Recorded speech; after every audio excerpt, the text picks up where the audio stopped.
Bonjour à toutes et à tous et bienvenue sous le baobab des contes de Adeniyi, à travers lesquels nous allons découvrir l'importance de l'allaitement maternel chez les Yoruba. Mais avant de commencer, et pour ceux qui ne les connaissent pas, sachez que les Yoruba sont un peuple d'Afrique de l'Ouest, principalement présent au Nigeria, mais aussi au Bénin et dans d'autres pays de la région. Ils parlent la langue Yoruba et partagent une culture et des traditions très riches. Les Yoruba sont particulièrement connus pour leur système éducatif traditionnel et une civilisation très structurée.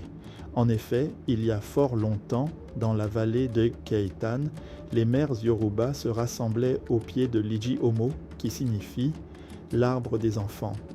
C'était là, selon la tradition, que les secrets de la vie étaient transmis de génération en génération à l'abri des regards, sous la bénédiction des anciens.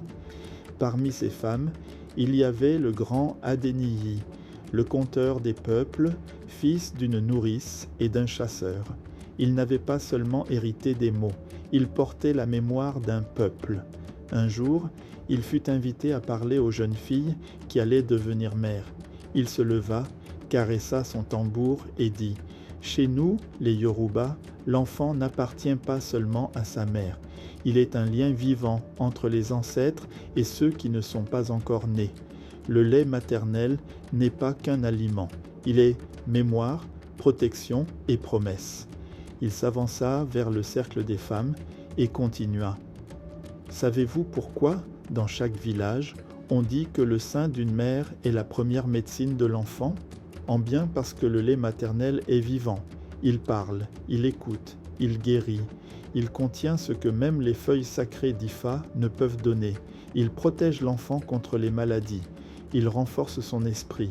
Il façonne son âme. » Les femmes l'écoutaient, les yeux brillants. Quand une mère donne le sein, elle transmet la chaleur de la terre, la patience des ancêtres et l'amour sans condition. Le lait contient la première immunité. Il contient la paix. Il calme les cris, chasse les fièvres, éloigne les esprits malins. Et puis, le lait maternel est gratuit. Il est pur. Il est disponible jour et nuit, même dans la brousse, même pendant les saisons sèches. C'est le seul don que même les rois ne peuvent acheter. Puis, il marqua une pause. Refuser d'allaiter, ce n'est pas seulement ignorer la science, c'est rompre le fil sacré qui relie notre peuple à sa propre humanité. L'allaitement chez les Yoruba est un devoir de civilisation, car un enfant bien nourri est un enfant bien enraciné. Et un peuple enraciné ne tremble pas face à l'oubli.